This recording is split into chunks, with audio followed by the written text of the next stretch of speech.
Hello everyone, I'm Ben Contreras and welcome back to Ben Talks About, where I talk about stuff that people aren't talking about anymore because late to the party is my middle name.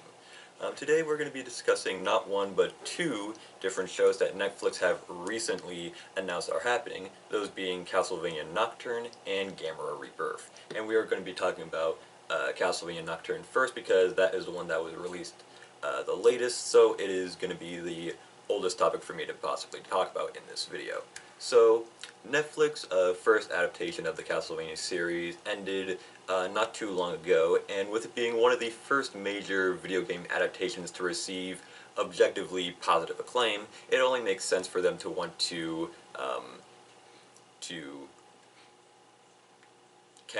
quote-unquote cash in on what they thought was successful by taking more from the other games in the series. In this show's case, we're going to be seeing an adaptation of one of the later Castlevania titles, that being Castlevania Rondo of Blood, where the main protagonist is going to be Richter Belmont, who is, I believe, Trevor's great-great-great-grandson, if we're going by the video games continuity. But overall, we've only received the announcement of the fact that that the show is happening, so we don't have an extended trailer or anything to really give us information in terms of how long the show is going to be or what it's necessarily going to be about, aside from who the main protagonist is and the fans' knowledge of what happens in the game that it is based on. So again, like this video suggests, we can only really speculate on what exactly is going to happen, so I went ahead and provided my two cents on what exactly I think they're going to be showing off here. Firstly, like the original Netflix Castlevania series, there is definitely going to be some improvising in the writer's room in terms of the backstory for these characters, because while, to be fair, Rondo of Blood does give us more, in terms of the game, more overall story compared to the previous games that came out before it, mostly due to the system that it was originally based on, but still, it is more or less still a video game, and we don't necessarily get too much in terms of backstory before the game officially takes place, mostly due to the fact that we know next to nothing of Richter Belmont or his backstory when the game immediately starts, as well as the four maidens that the main antagonist Shaft kidnaps in order to resurrect Count Dracula during the game. So I feel like the first portion of the series, or at least the first two episodes, are going to be sort of taking it more slowly, giving us a chance to give us backstory and an opportunity to get to know these characters, and then by the time those episodes end, we're going to start taking more from when the game actually officially starts. Another thing is that the one of the concerns that I personally have is due to one of the main characters that is being the second playable character in Rondo of Blood, which is Maria Renard, who is one of the four maidens that you rescue, and is the only one where you can actually play as them after rescuing them. Now, canonically, in the original games, they are a child, and a lot of her cutscenes, when you play as her, are mostly seen for comedic relief, considering the fact that you're trying to fight Dracula as a little girl in a pink dress. So that is definitely going to be something that they're going to be definitely toning down in order to not clash with this very dark and more violent take on the Castlevania series. In fact, it is more than likely that this adaptation of Rondo of Blood will be taking more from the remake that came out years later for the PSP, which definitely toned down a lot of the stuff to give us a more grim and sort of serious kind of story. And that one game actually gives us more backstory that the original game's release did not give us, so there is a chance that it's going to fit more in that game's universe compared to the original version of the game's universe. But that isn't necessarily a bad thing, because again, with this being a TV series as opposed to a video game, we definitely do need to have more story in order to connect all the game portions of the series together. Very much similarly to what they did with the first Castlevania series they did. Another thing that I'm wondering is how long the series is going to be, because the original Netflix Castlevania series had 4 seasons, but each of the seasons were very short, especially the first one. So if they go in that sort of direction and have them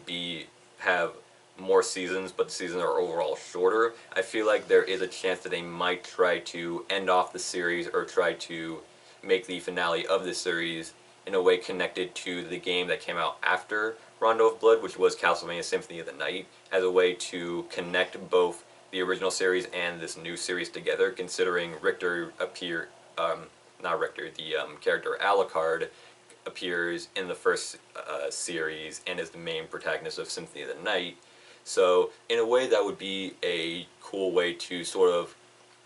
connect both of these shows together, but also at the same time I feel like Symphony of the Night would be a lot more difficult to adapt in terms of what the game gives you, because the game more or less assumes that you've played the original Rondo of Blood, and it doesn't really give you that much in terms of overall story. Also, the fact that the entirety of the game takes place inside of Dracula's castle, which is very, very different in terms, especially when compared to how Dracula's castle looks in the first series. So I feel like they should definitely put that game sort of on the back burner for now and just try to stick with one game at a time here, as a way to make that possible adaptation available for a different series that could come out after they're done with this one. But again, they only made an announcement of the fact that the show is being created, so again, like I said at the beginning of the video, we can only really speculate as to what exactly is going to happen here. And very similarly to that, we also have the announcement of the new short Gamera series that they're going to be releasing, that being Gamera Rebirth, which, of course, as the title might suggest, is a revival of the Gamera series of movies, which has not seen another film since, I believe, 2006 with Gamera the Brave. So, yeah, needless to say, people were most definitely excited when this was originally announced, because Gamera is one of those characters where, while they may never get to the same peak in terms of, like, significance as Godzilla does, which is more or less just by overall nature, because Godzilla has been around for way longer. There's still no denying the fact that Gamera does still have a very loyal fan base, and I feel like a lot of people were very excited when this was announced, because again, it was so long since he was in the spotlight. So we have this new series, Gamera Rebirth, which is a 6-episode mini-series where it looks like Gamera is going to be fighting most of, if not all, of his original foes from the original Showa series of Gamera movies from the 1960s, which, you know, does make a lot more sense, because I feel like that series has a lot more of a cultural significance compared to the series that came afterwards, even though the Heisei series of Gamera movies are kind of objectively better overall movies. I feel like in terms of overall style, in terms of the designs of just overall everything in the show, I feel like it's trying to cater to both fans of both the Showa and Heisei series of movies, because a lot of the designs of the monsters, while they are taken from the original 60s movies, they are definitely redesigned to fit a more serious more serious world. I mean, you just got to take a look at Gamera's new design for the series and you know exactly what I mean. In terms of overall art style, it is most definitely taking notes from the Godzilla anime trilogy that released quite the number of years ago now, which is kind of strange considering thinking about how old that trilogy of movies is now. It is like the anime trilogy, a fully 3D animated show, so there is a sort of hint of Uncanny Valley when it comes to the human character designs, especially when compared to the anime trilogy, which I think made its human characters look a lot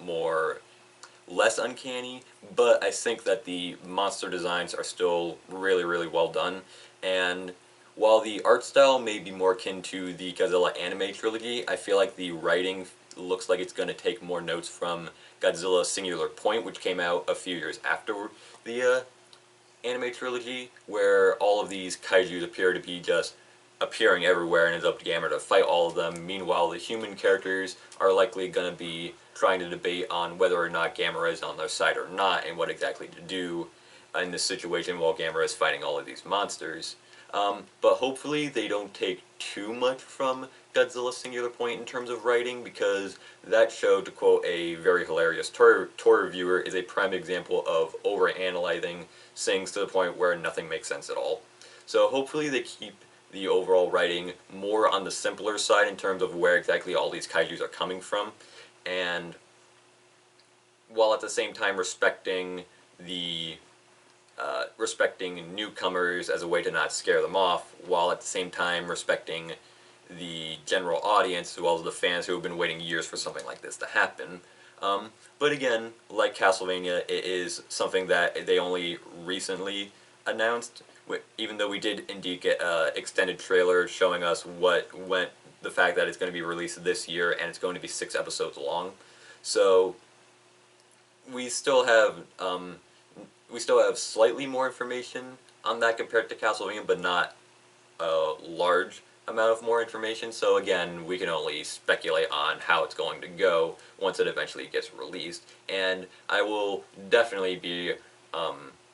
looking forward to these series to come out, and I will most definitely be watching them once they come out on DVD, that is. On that note, is there ever going to be a DVD release of Godzilla Singular Point? Because I'd really love to know if that's the case.